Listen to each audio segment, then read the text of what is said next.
The At Your Insta podcast is brought to you by Comictown. Check them out at www.comictown.net or search for Comictown Gaming Center on Facebook.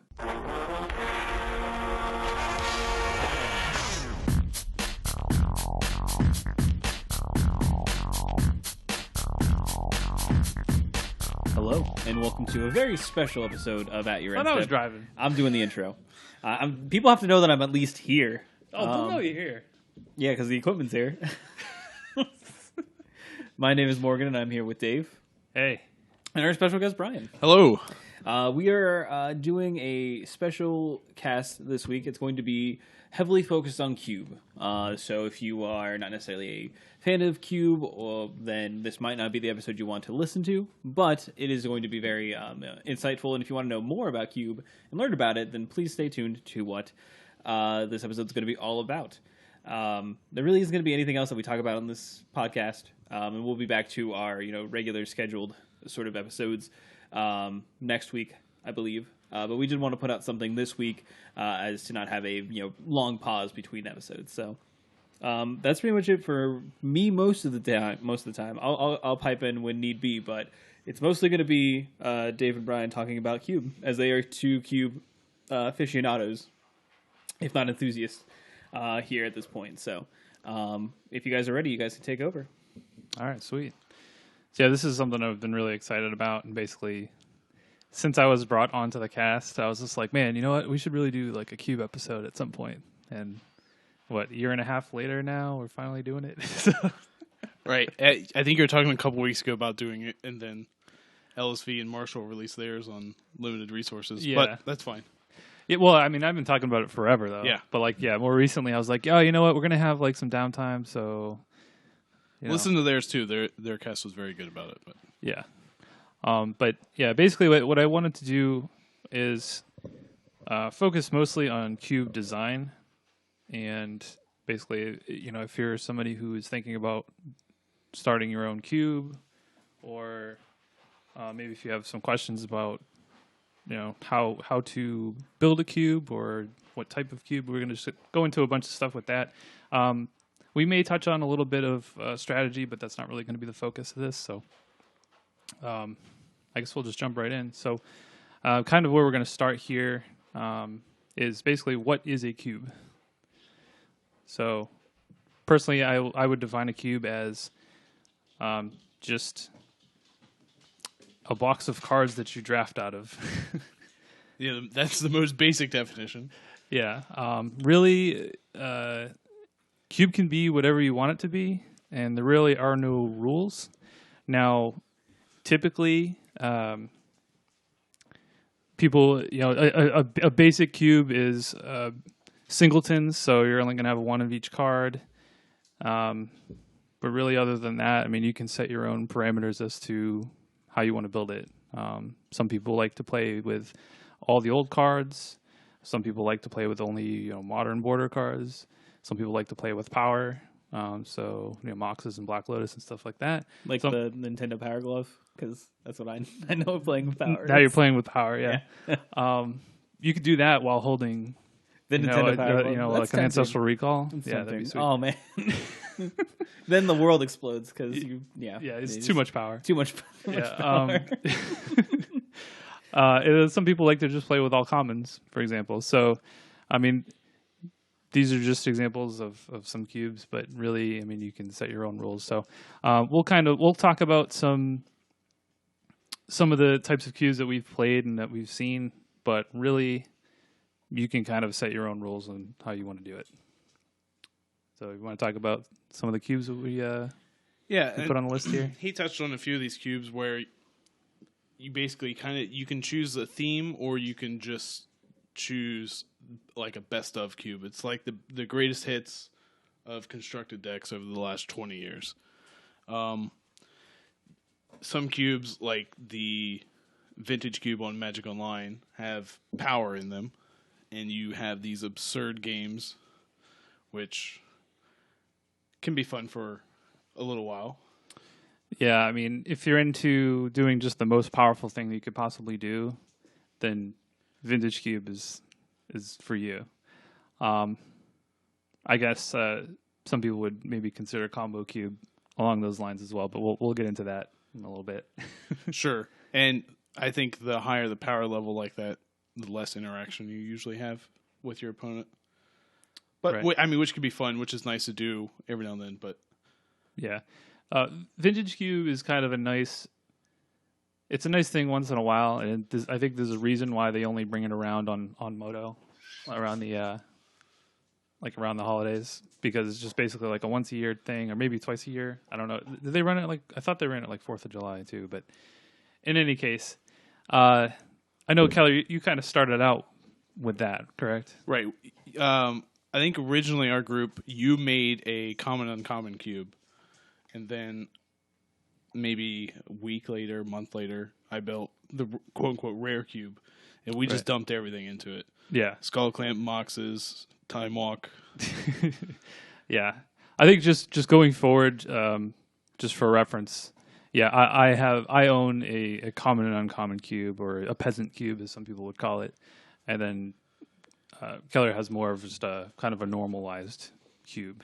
Well, yeah, and I have 3 cubes. I have the normal non-power rare cube, and I have what I call Ravnica cube, which is cards only from the 6 sets on Ravnica, and the same for Mirrodin. I have a Mirrodin cube as well. Right. So a lot of the examples that I'm going to give are going to be from my own cube, and I'm sure most of yours will be from your cube. But I've played a ton of different cubes in my day, so we'll kind of try to touch on all of them here. So we kind of touched on kind of the regular cube, power cube. Mine, like I said, is a peasant cube, so only commons and uncommons. There are pauper cubes, which are only commons, and I've seen a couple of those. Now, pauper and peasant cubes are more, if you're trying to build a cube on the cheap, those could be cost-effective options for you. Now, of course, you always have the option of just proxying, if you want to build like just a regular cube and you don't have the money to buy all the actual cards. Proxying them is always an option. And this is especially handy if you ever plan on bringing your cube outside, like bringing it to Bringing it to a tournament. To a tournament, yeah. Other cubes that I've seen are monocolored cubes, for example. So like a mono blue cube or mono green cube, or just every card is just the one color. Every card's one color, including artifacts and lands. Right. You already touched on the set or block cube, so like the Ravnica cube, Mirrodin cube. You could maybe even do a Zendikar cube, since we have kind of 2 blocks with Zendikar now. Though I guess the mechanics may not mesh as well as you would like. We have Innistrad coming out, right? With the set, this next block. So maybe excited if that works well. Excited for that one. Was excited for Zendikar cube, no longer. Yeah, Ingest is kind of an awkward mechanic to kind of just throw it in there. It doesn't really mesh with the rest of the Zendikar sets. I mean, that's kind of the fun of the set cubes, is trying to get the guilds in Ravnica to play with each other well, have Graft and Evolve playing together at the same time. It's kind of interesting, but from the limited environment perspective, instead of just like a constructed deck. Yeah. Next one on the list we have is resource cubes. These are kind of strange. All the other cubes we've talked about, you draft as normal, and then after you're done with your draft, you build your deck and then go grab basic lands out of a pile. This type of cube has the basic lands shuffled in with the draft, and you have to make the decision to draft the lands that you're going to need, or you won't have lands.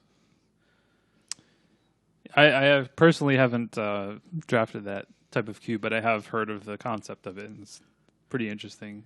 Definitely different than really any other limited environment. It puts a bit of a strain on pack 3 when you open a sweet rare, but there's that multicolor land you need, or the basic you need. I only have 3 lands, so I should probably get moving on that. Combo cube we kind of talked about that a little bit. So combo cube, I believe, was invented by Matt Cranstuber, or Cranny, I believe. And basically what Combo Cube is you just take all the most degenerate cards in the history of Magic. So anything that says draw 7 cards on it, or fast mana, or really anything that has a 2-card combo associated with it. So maybe like something like Dark Depths, Thespian Stage, or Scape Shift, Valakut. And you have wackier cards like Possibility Storm. Possibility Storm. Yeah, really anything that could be associated with a combo. Obviously, there's a lot of Storm cards in there. Yeah, just a lot of card drawing. Yeah. And the kind of the glue that holds that one together, because all these 2-card combos are in 5 different colors.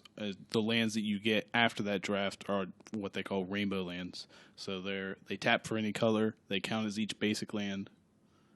Yeah. So you don't have to worry about like what, I need, 5 islands and 2 swamps. It's like you just draft however many lands, after the draft, you just get however many of rainbow lands that you need. And it kind of really lets you focus on all the degenerate stuff you can do. Yeah. So it's different in a sense that it's kind of weird because normally when you're drafting, you're paying attention to, your curve and your colors, and you don't want to be too heavy in like 2 different colors because it's going to throw off your mana. But this is like you could just completely ignore any mana requirements whatsoever. Like you can just have a Necropotence in the same deck as a Mana Drain in the same deck as with your Jeskai Ascendancy Birds of Paradise combo. Right. Yeah. And just So that is that is for probably the most degenerate. That's even crazier than Vintage Cube. And kind of the last thing we have here is Polycube, which Keller, you could probably... It's kind of a terrible name for a really cool concept. We haven't found a better name for it. So basically, this is the type of cube I've been running for about a year. It's where you don't need to decide between... So basically, I'll explain what the cube is first. So the cube is 360 cards, except each card can be multiple different cards before you draft it. So you can have an abrupt... So you're trying to decide when you build a normal cube, well, do I want to include Abrupt Decay or Maelstrom Pulse? They do the same thing. They're both really powerful. And you agonize over which one to put in. Well, in this Polycube situation, you would just have like a slot for this removal spell. And then when you go to draft, you only choose 1 card out of that slot. Now, when you say that, you mean like... Basically, when you have your cube shuffled up, you've basically chosen one of them. Is it at random? Right. Yeah. You would choose that at random. So, like your white section would have 48 cards, 48 slots, but you're choosing out of a pool of like 80 cards or so. So some things like Mother Runes is always in the draft, where other things like a Baneslayer Angel or an Archangel of Thune, either or, those are always in. Right, and this kind of allows you to play similar cards, but you have more cards overall that you could potentially have. But so you're saying like the cards that are similar in function, right? It gives you the variety of like a 720 card cube while letting you keep the tightness of like a 360, where you get to choose. Well, this draft is only going to have X creatures in it and X spells in it. And then you don't have to make those agonizing decisions over. You only have 4 slots for a guild like green-black, and there's 8 cards you want to play. Right. This lets you play them all just at different times. Right. I know that that was kind of. I guess before you switched to that, I know that was something that you really had trouble with. It's like, man, I just want to play all these cards, but I don't want to cut in anything. And it's like if you're a cube, if you own a cube, that's kind of like something that I think everybody comes across at one point or another. Yeah, like, whenever a new set comes out, you're always super excited to try all these cool cards, but then you have to cut the cards you like the most. Right. So that's always the hardest part. Now, before we move into just talking about basic cube design, just want to touch a little bit on kind of while we're still talking about just the types of cubes and like how to choose the type of cube that you want to build. Like we said, there's really no rules, but you kind of want to make it so that it's easy it's easy for somebody who's never drafted your cube to kind of understand what's going on. Yeah, there's some type of theme to your cube that you can easily describe, or some type of restriction on the cards that you have in your cube, like a rarity, that you can tell. If you're having an 8-man and one person shows up who's never drafted your cube before, they can sit down and you can say, oh, this is a common uncommon cube, and then they can reasonably expect what's in it. Right, exactly. So if you have too many wacky things, it may make it difficult for somebody that's maybe outside of your normal play group to kind of understand what's going on with the cube. Yeah, so I mean, it's probably easy to try to simplify that as much as possible. But again, do whatever you want. Another thing that I try to do kind of along those lines is just to make it easier is I'm somebody who I love foreign cards. I love, especially like Japanese and Korean cards. I just love to collect them, and I have a lot in my collection.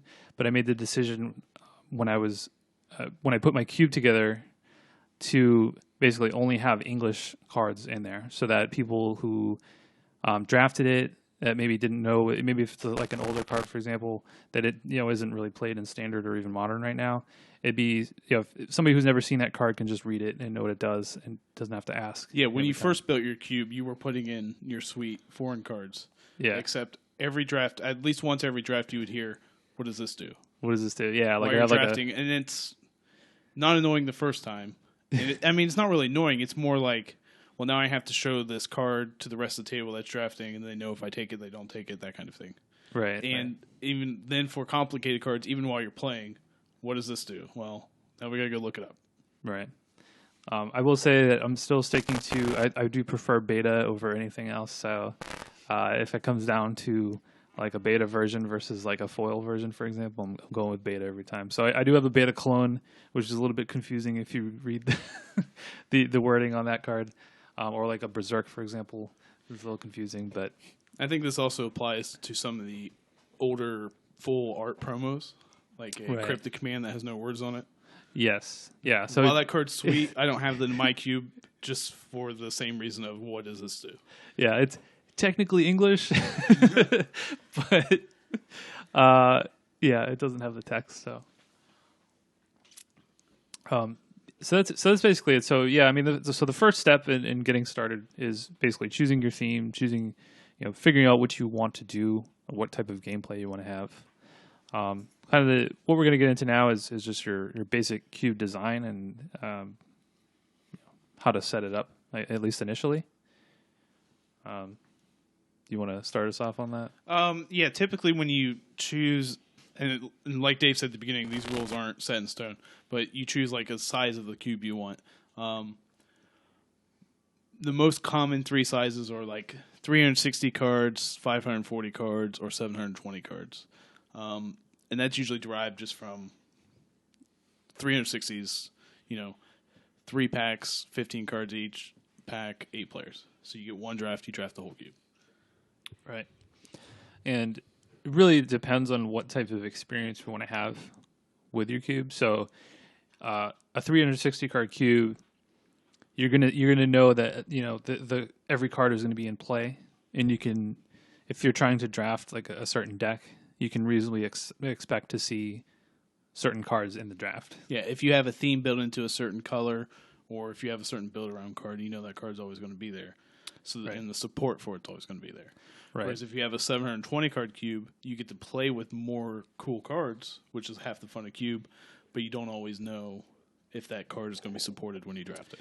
Right. So, like for example, if you had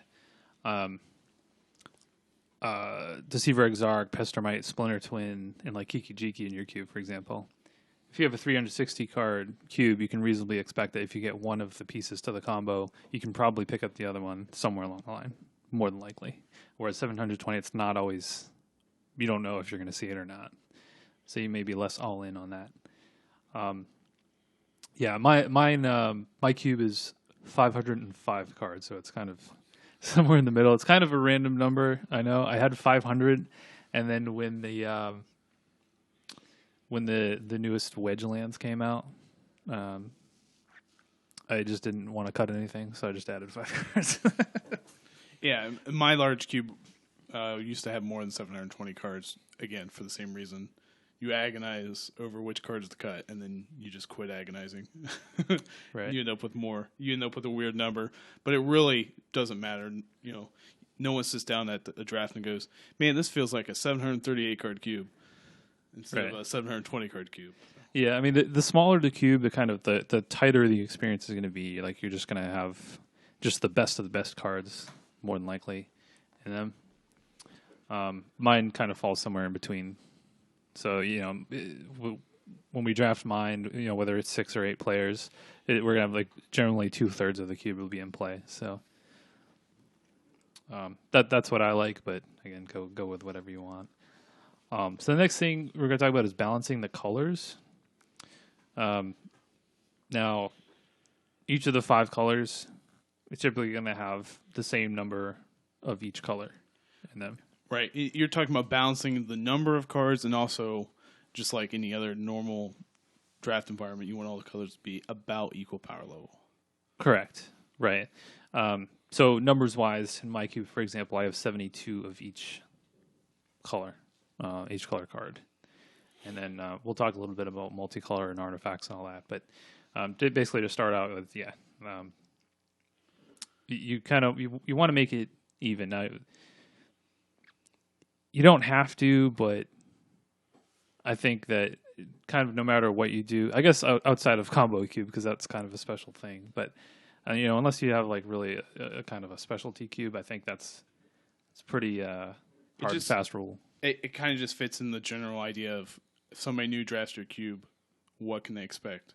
And if you have twice as many white cards as green cards, then it's going to be just something they just aren't prepared for when they sit down. Right. So that being said, moving into multicolor. Now, multicolor is kind of, I've seen multicolor done a ton of different ways, and I think the most common way is typically treating like each 2-color pair as its own color, and then having, my cube has 4 of each 2-color pair card. Right. So, for example, my cube has 6 of each guild, as it were, for multicolor. Now, some people choose to put mana fixing into the multicolor, so something like Is It Signet is an artifact, obviously, but some people would put that in their Is It kind of guild multicolor section. Yeah, and that's typically done if you don't include all 10 signets. Like the green-white signet, Selesnya signet, isn't as good as a Is It signet because the green obviously has that ramp already. So the green-white would rather have a different, powerful gold card instead of a signet. Right. And green-white typically has just a ton of really good gold cards. It really, no matter what kind of cube you're building. So some of the other things that you may see in multicolor would be cards like Gavany Township. So it's a land. It doesn't add green or white, but the activation is green and white on that. So some people would choose to put that into their kind of Selesnya. Yeah, the idea is it only goes in a green-white deck. Right. And then some of the other kind of weird situations that come up are cards like hybrid cards, so like Kitchen Finks. So Kitchen Finks it's technically a green and white card, but you could play it in a mono green deck. You can play it in a mono white deck. You can play it in blue white, whatever, or you could just play it in green white. So it's like, where do you put that? I have it in my green white section, but I mean, you could really put it wherever you feel like it. That's one of those cards that like it really could go in any number of decks. It's just a really good card in general. Something else like Rakdos Cackler is black and red, but 95% of the time it's going to be in a mono red deck or some kind of red aggro. So I put that in my red section, not in my black red section. If that makes sense. Right. It's not strictly holding up the color identity. It's more the feel of the card where it most likely gets played. Right. The spirit of the rule, not the right following the rule exactly. Yep. And then other cards that kind of follow along with that same thinking are off-color flashback cards. So something like Lingering Souls is technically white, but it has a black flashback cost. So, you're really not going to play Lingering Souls if you don't have the ability to flash it black. You know what I mean? You're not going to play it in a mono white deck. You're going to at least splash a couple of swamps just to have the ability to flash it back. So that I put into my black-white section. And then along the same lines, something like a Curd Ape or Loam Lion is technically a monocolored creature, but you're not going to play a Curd Ape unless you're playing red-green. So that if you play Curd Ape, I would typically put it in the red-green section. But again, I mean, you can make your own rules about this. That's how I do mine. But there's really no right or wrong way to do it. The next thing you want to do when you're designing a cube is keep the curve of your cube in mind. Keep the converted mana costs. You want to make sure all your cards don't cost 6 mana. You want to make sure that you have enough stuff to do at the beginning of the game.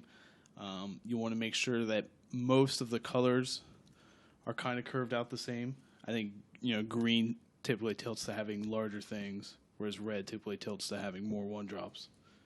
But they're close to each other. Right. I mean, yeah, that's probably the biggest thing when you're starting out is like you kind of just. When I started out, I just wanted to throw like all the sweetest cards in and just put them all in. We'll draft it. It'll be great.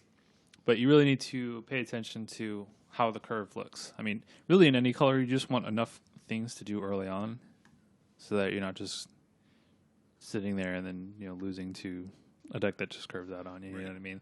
So obviously, like you said, red is going to have red 1-drop creatures are going to be much more abundant than blue because blue really doesn't have that. But blue kind of makes up for it by having the blue cantrips, so Brainstorm, Ponder, Force Spike and stuff like that. So really, I mean, probably the easiest way to do this is like if you actually have the physical cards, just lay them out by casting cost, and you can kind of just look and see how it looks. You can also just draft it, a few times. 5 or 10 times, you'll eventually see every deck I create has way too many 3-drops. Right, 3 mana spells in it, and you go and you count them up in each color, and there's just way too many 3-drops in each color. So you need to spread that out. Yeah, and another thing is the high-end creatures. So like you're typically like your finishers, like something like a Consecrated Sphinx, or like a Kiga, the Tide Star in blue, or something like that, right? You only really want so many of those because even if you say if you're drafting like a blue X control deck, right? You're only really going to want to play like 1 or 2 of those anyway. So if you just have a ton of like giant blue flyers or something, even if you draft all of them, you're really realistically only going to play like 2 or maybe 3. You know what I mean? So the other ones are just going to end up not getting played, even though they're in the draft. So it's just something to think about, and that goes for really any of the colors. I mean, if you just think of your typical mana curve in a constructed deck, you're going to have less high drops than early plays. So you kind of want your cube to mirror that a little bit, and it ends up playing out just a lot more smoothly.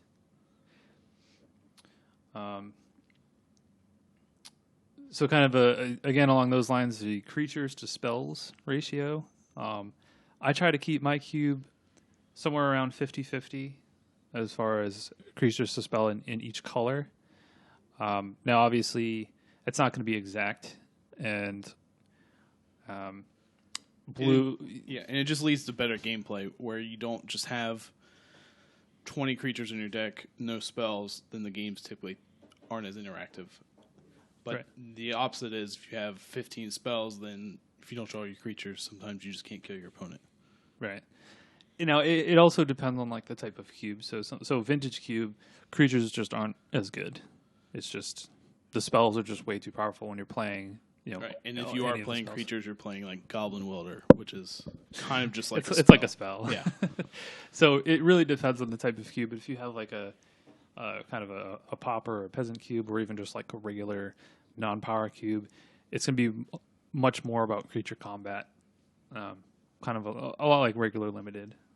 You will see like kind of those decks where it is possible to draft like a creatureless planeswalker control and things like that, if you have enough planeswalkers. But for the most part, it's going to be about creature combat, so you want to have that balance there. Like I said, obviously just throughout history, blue has had the worst creatures with the best spells, so that typically is how it plays out. Blue is going to have more spells than creatures. Something like green or white are going to have more creatures and spells, just because that's just what they do.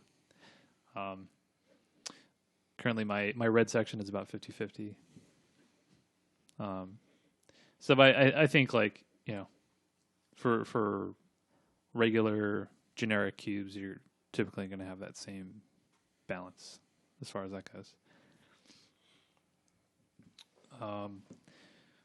So where to put lands, or I guess what lands to include. Now I would say in your regular cube or even power cube, most of the time you're going to see 10 fetch lands, 10 shock lands, 10 dual lands, revised dual lands. Other than that, it's kind of a toss-up. I know some people play Pain lands, some people play the Scry lands from... some people play the hybrid lands from Shadowmoor. Yep, hybrid lands from Shadowmoor, bounce lands from original Ravnica. You don't really have to play another cycle, but I think it's probably best to do that. Depending on cube size. Yeah, it depends on cube size. So, you want to make it so your players can play the spells, to play the cards that they drafted. They could play to the color deck, and the games aren't decided by mana screw. But you also don't want 8 drafters all playing 5 color good stuff. Yeah, it's a delicate balance because unless you want like 5 color good stuff to be just the thing that people do, you may want to kind of limit the amount of fixing that there is in the cube. Typically, like with your fetches, shocks, and duels, you could set a pretty good mana basis with that. I think having like one more cycle in there is nice. I try to keep it so that every color combination has the same amount. So like, say if you're putting like the original Zendikar manlands in there, I guess now they're printing the enemy ones in the current Zendikar block. But like, if you only had the old Zendikar ones in there, then those, blue white, blue black would have more color fixing than green black, for example. So it doesn't have to be exactly balanced, but I think it's best to try to keep that as balanced as possible. So currently, I guess we don't have the green black manland. That one hasn't been spoiled yet, so you might want to put maybe the green black hybrid land in there instead. Well, speaking of manlands, it kind of bridges into what you guys are going to talk about next, which are spell lands. So things like Karakas, Maze of Ith, lands that actually have an effect tacked onto them that may or may not produce mana. Yeah, things that also like Treetop Village, which some people will put into their green section because obviously you're only going to play that in a green deck. Or Vol-Ash Stronghold doesn't make black mana, but again, only going to play it in the black deck. So it takes so instead of taking up a land card in your cube, it takes up a black card. Right. I personally have Treetop Village in green and Fairy Conclave in blue because they produce blue. You're only going to play them in a blue deck. I wouldn't begrudge anybody from putting it in the lands, but you're kind of making it a little uneven. I think I'm a little just too, I guess, anal about that. It's just gonna I don't know. It just has to be symmetrical for me. But where would you put something like Karakas? Because Karakas technically is white, or it makes white mana and it goes in white decks. But you could play it in a non-white deck. I think originally I had it in white just because it taps for white, and then through drafting, it just came up with this behavior where people would play it in non-white decks just for the effect. So then once the group started doing things like that, I just moved it to where they were playing it, putting it in its own section, in the own land section. Yeah, kind of along the same lines as that. Is actually another land from Legends, Pendelhaven. I have Pendlehaven in my cube. I have it at just the generic lands section, not in green, because you could play Pendlehaven in a black-red deck, for example. Yeah, and that Pendlehaven is great in your mono-red decks, because your mono-red decks typically in your cube have a lot of 1/1 goblin tokens. Yeah. So that's kind of where I fall on that. I mean, again, it's kind of like with the gold cards. It's like try to think of like what the decks are going to look like that would play these, and that'll kind of lend you to wherever you're going to put those in your cube. Maze of Ith is kind of another special case where I put it in my artifact section because it's not really. It's a land, but it doesn't tap for mana. So, like when you have it in your deck, you don't count it as you count it as a spell, essentially, or you should anyway. Yeah. So when you're designing the cube, you count it as a spell. The same concept. Your drafters are doing this behavior, reinforce that behavior. Right. And you can also, speaking of these lands, like a lot of them come in cycles. A lot of time in cube, you don't have complete cycles of things that have printed. How do you kind of decide what gets broken up? Is it pretty much just based on like power level and fun? Pretty much power level. Like when cubes were originally designed, people would put in, oh well, I have this manland in, so I have all 5 of the manlands in.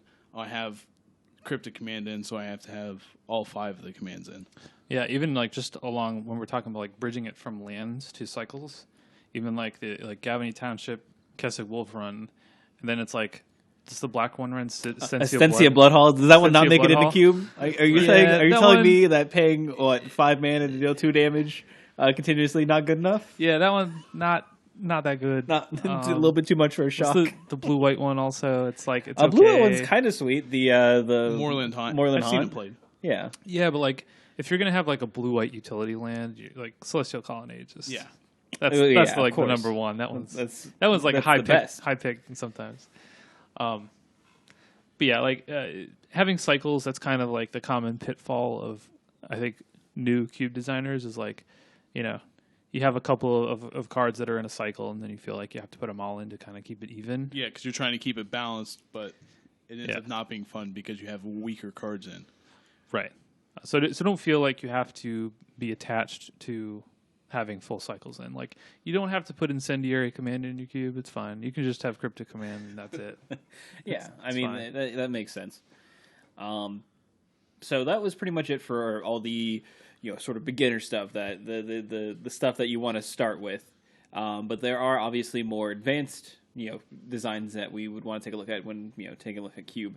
That we're going to kind of dive into now here. So take a break, absorb everything that's already been said, update your notes, make sure that they're all square, and then come back to the cast, and then we'll learn you on some advanced cube design here.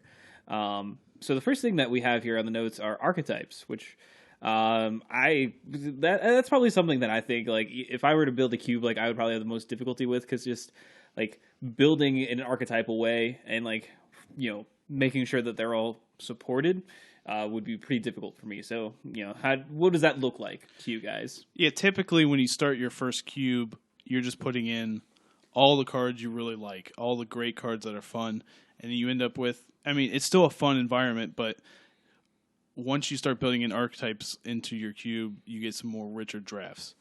However, you can take it too far and have 10 different archetypes in your cube, none of which have any crossover, and then after pack 1, your draft is kind of on rails. You're not making any decisions during the draft. You're just taking the one card that goes to my archetype the whole time.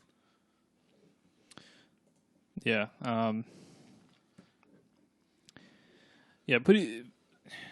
Archetypes are... It's something that I eventually did with my cube. Like, when I started out, I put in, like, a bunch of goblins, but it really wasn't, like, cohesive. Yeah. And kind of like this is a lot more. It takes a lot more finesse. Like, you got to like draft a lot to really get a feel for like the types of decks that people are playing. Yeah, and you're looking for that crossover between 2 different archetypes. Which cards you're looking for, cards that go in multiple archetypes. So when you're drafting, you have decisions to make. Yeah, kind of like a base.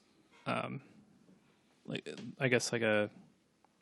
I don't know how to phrase this, but basically, I try to look for cards that can stand on their own, but can also work with certain synergies and archetypes. So something like, for example, in my cube, I have travel preparations, which is a green card, but it has a white flashback, so it's in my green-white section. Now in my green-white, I have like a lot of, well, not a lot, but a decent amount of green and white cards that kind of work with +1/+1 counters. So travel preparations is a card that you can play just in a normal green-white deck. It's still a good card, but it also helps to promote those synergies as well. Kind of like a +1/+1 counter theme. Right, and that's the type of card that wouldn't be in a normal, just good stuff cube, but something you've kind of baked into your cube to add more draft, a better experience. Exactly, yeah. So, I mean, that's just an example, but I'm trying to think of like other cards that would have.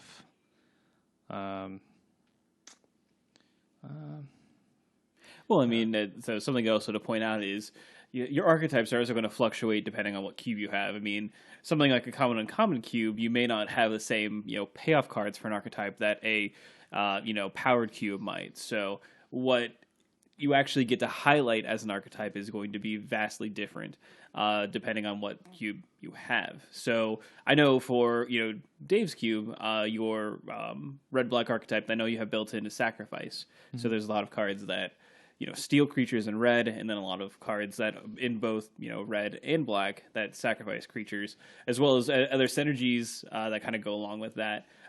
That archetype can exist in big cubes, but I mean, there's other things that you kind of go. There's other directions that powered cubes may have. So your payoff cards a lot of the time are what helps dictate archetypes, and you can also see this in like your regular drafts that you do at F&M. Wizards is very, especially with Battle for Zendikar. If you want to look at an archetypal set, Battle for Zendikar is very much so, at least in recent history, it. So that's actually a good thing to look at when you're trying to, come to an idea of what archetypes are. Because Battle Draft has a lot of archetypes that people draft heavily, like blue-red Eldrazi, or so on. So it's basically kind of what they started back in Innistrad, where they chose each two-color pair is going to have this draft strategy, and then they build on it from there. Right, and mirroring that in your cube is not necessarily a bad idea. Having these archetypes be built around these two-color pairs. Yeah, I think a good example from real-life sets. So Innistrad is a really good example. Battle, I think, is a really good example. Maybe the best example is Modern Masters. If you look at like the original Modern Masters, or even I think the original Modern Masters was probably a little bit better than the more recent one that we had, but it was very obvious. Like you could open up a pack of Modern Masters and you can be like, well, that's weird that we have this a bunch of things that work with artifacts in it. For example, it's like it's very easy to kind of see just from the cards in the set, like some of the synergies that work there. And going back to what you said about kind of crossing over or like crossing between different archetypes and things like that. So Morgan, you mentioned the red-black sacrifice deck that's in my cube. So my kind of the red-white theme is tokens. So there are a lot of cards, mostly in white tokens, but also in red. Red is kind of like the secondary tokens color. So some of the red tokens work well with that red-black sacrifice deck as well. Because being able to sacrifice tokens to something like an Intuko Husk, or like to a Goblin Bombardment or something like that is also, it kind of works in that way as well. So and you could even and then by extent, you also have a lot of white tokens. Well, that works with going white and then putting +1/+1 counters on them, which works with the green strategy. So you have this sort of cascading effect when you start to look at your archetypes like that, which is something that is very advanced. You have to see the whole picture, which is not always easy to kind of focus on. Right. And then you could also even go like black-white tokens if you want to. So it's like they kind of all work together. But yeah, that's something that took me a long time to really get to that point. Like you gotta draft a lot and do a lot of something you tweaks try, and then you draft, you find out, oh, this is too much on rails. I need to cut it back a little bit, put some more just generic good cards in, and then you find, oh, well, now I tried. What was the latest green-white one you tried? Was it the +1/+1 counters theme? I went hard on it to start out to see if it was good enough, and like it wasn't really good enough, but like some of the cards were good.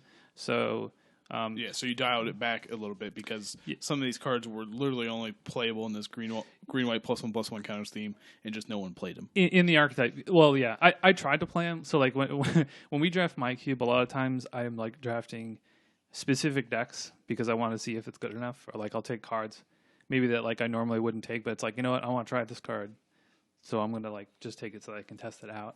But like for the +1/+1 counter theme, for example, like something like Absent Falconer is a card that I have in, and that's a card that's like on its own can be played. It's not like the best thing ever, but like if you have a bunch of creatures with +1 counters and you play that and you're able to fly over, that's pretty sweet. It's a card you laugh at until they attack you with a flying Phantom Centaur. Yeah, or like they have that in play, and then next turn they evoke Meadow Boon and put a +1 counter on all their creatures, and then so yeah, but you do want to avoid trying to going too hard on it, like you said. Did you mention the cube that you had built? Oh, I had a cube where I just literally tried to make it was kind of after Innistrad, I think. I was like, oh, this is a cool concept. This is before Modern Masters. Let's make 10 archetypes for this cube and jam it all together. And it was really hard to do. It was way too much on rails. Yeah, so it kind of started from the other end. So like my cube kind of started as just like a general good stuff cube. Yeah, and then kind of moved into like working archetypes into it. And then this one that you're talking about started from archetypes. I started over completely, chose the 10 archetypes I wanted, and then started finding cards and adding to it. Right. And then I think like we kind of discussed this last night. It was like the problem with that was, all right, so if you found an archetype that you wanted to draft, you generally could get it. But a lot of the cards they didn't cross over well into other decks. So it was like really, there was a lot of like drafting on rails, as like people say. Yeah. So all right, the next thing I think we want to talk about are build around cards. This is kind of like the archetype thing, but yeah, these are kind of the payoff cards. These might be a little bit more out there. A payoff card may not be this, but these are all payoff cards. Right. If that makes sense. This isn't quite an archetype. Maybe it's just like a sub theme you have in red, where you have like a wildfire in your cube. So what you do is you include you make sure there's enough artifact mana or enough acceleration in your cube to support a wildfire. And then when you have a new player sit down, they draft your cube and they get past a Deceiver Exarch. Well, that's a build around card. You pretty much can expect this cube is going to have a Kiki Jiki or a Splinter Twin in it, because Deceiver Exarch by itself probably isn't good enough. Yeah. I would actually not phrase it so much as a payoff card, because like a payoff card is something I feel like if you're drafting a certain archetype, you hope to like get like in pack 3, like, oh man, I really hope I get this. Whereas like a build around is more like I'm looking like pack 1, if I take like a wildfire, like first or second pick, then I'm building around that by like taking artifact mana. I'm taking creatures with 5 toughness so that they don't die to my own wildfire.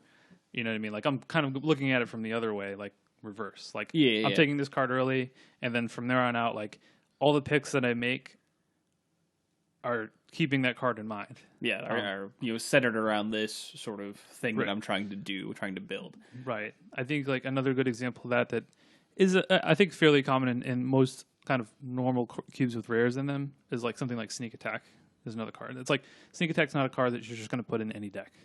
It's really at its best when you have things like Eldrazi's that you could put in with it, or cards with enter the battlefield or leaves battlefield triggers. So it kind of, if you take a Sneak Attack early, then okay, you have the Sneak Attack. Now you're looking for things to support that. So you're looking for bigger creatures. You're also looking for other Sneak Attack like effects. Right. Yeah. So something like Through the Breach that some people play. Show and Tell. Right. Which if it all comes together, it's really sweet. But sometimes it's hard to go. Like especially if it's a bigger cube and like you're not going to see all the cards, it can be a little bit risky to go that route. Just because you're not always going to get paid off, and then you're kind of stuck with like. Not only do you have to be like the only one wanting to draft this in the table, it has to be in the packs that you're drafting. If you have a 720 card cube, you're only drafting half of it. Right.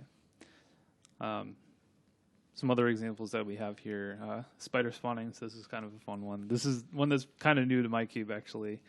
This was an archetype back in Innistrad where, you just basically try to, I guess, quote, not literally dredge, but like basically put cards in your graveyard. So self-mill. Self-mill, right. And then, the payoff was kind of the spider spawning.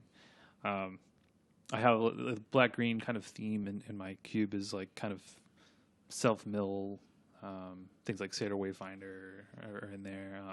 It's graveyard centric. Graveyard centric, yes, yeah. So yeah, that's another example. Mm-hmm. It's like where the green black deck doesn't need spider spawning to be good, but right. You get it, and then now I want to include I want to draft the Stinkweed Imp a little higher. Mm-hmm. Yeah, like if I take like if I see like a spider spawning in pack 1, then I may have a higher density of creatures. Like I may look to draft a higher density of creatures in my deck than I otherwise would have because more creatures makes the spider spawning better. So that may be it. Build arounds basically, in my mind, it basically will affect the rest of your draft.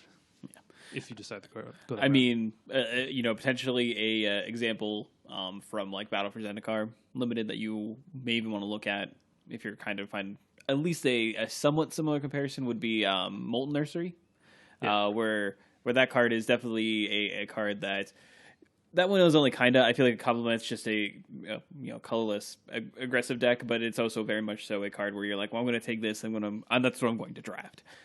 Is a colorless aggressive deck. So that's kind of the closest approximation that we have in like current draftable cards, at least paper wise. There are a lot of build around me cards in the Vintage Cube, so no need to worry about that. Yeah, I think Birthing Pod is like another one that is like.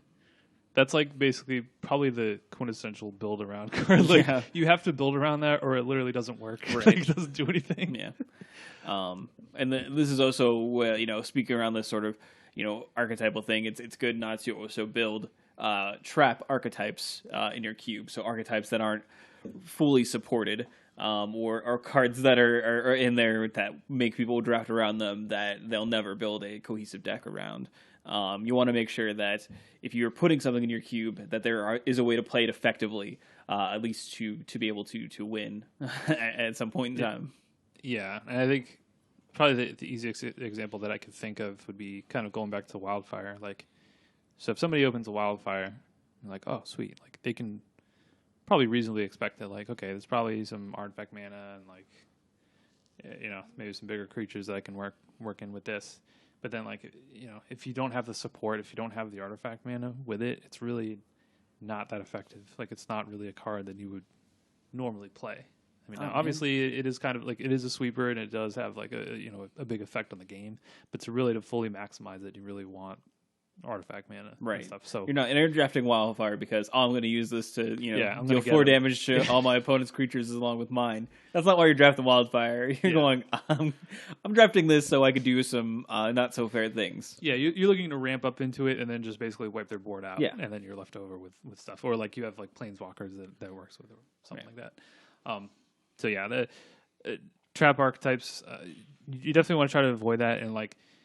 This will definitely take some practice, because you might have an idea for an archetype, but maybe you just don't have enough support cards in, and like you want to try to look for cards that are going to help that archetype, but also aren't useless on their own. You know what I mean? And I can't really think of any good examples off the top of my head, but generally like I said, like going back to just general archetypes, like I try to look for cards that can stand on their own as well as support archetypes. And that's just the general rule. So cards that are good in a vacuum, if you were to just judge them as what the card says without knowing what the environment is, you would want those would be highly encouraged to be put into a cube, as opposed to cards that are just purely synergistic and they're only based on archetypes that you have built. Which I think is a good idea. You want cards that are in there that people want to draft regardless of what archetypes they are, as long as it fits in with, as long as it's a good card that fits in with the colors that they're trying to go for, then they're more likely to draft it. So that makes sense, and I'm sure it makes, like, adding new cards a lot easier than, if you're just like trying to build into these synergies and then a new set gets released and you're like, well, none of these cards work with any of the synergies that I built in. I can't do anything with this, and your cube stays the same.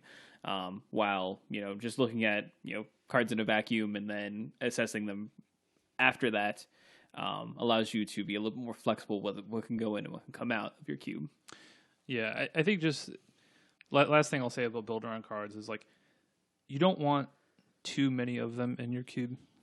It's nice to have some because it makes for unusual archetypes that may not come up all the time. But if you have too many of them, you can your cube can kind of be split in too many different directions. Then really, none of them are good. Mm-hmm. Like you don't want to go that route. So it's nice to kind of like spice things up once in a while, but you don't want to go too hard on it, I think. All right. Do you guys agree with that? Yeah, I agree with that. So next up here on the docket, we have breaking the rules of Cube.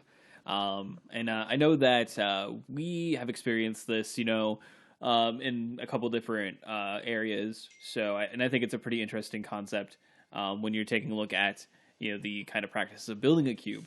And this is why this is more advanced. It wouldn't necessarily be something that you'd want to do, starting out. But something that I know we do with Brian's Cube is we do utility land draft for your what we call big boy cube. Right. And basically what that is, again, in the spirit of playing with more cards, just keeping the environment fresh, playing with more sweet things, I've taken most of the lands out of my cube, and what we do is I put all those lands in the middle of the table face up before we draft, and then after each pack, each player gets to pick a card. It's kind of got this Rochester feel where the person to my right first picked Gia's Cradle. Well, I think he's probably green, and so you get this feeling of what the people around you are drafting.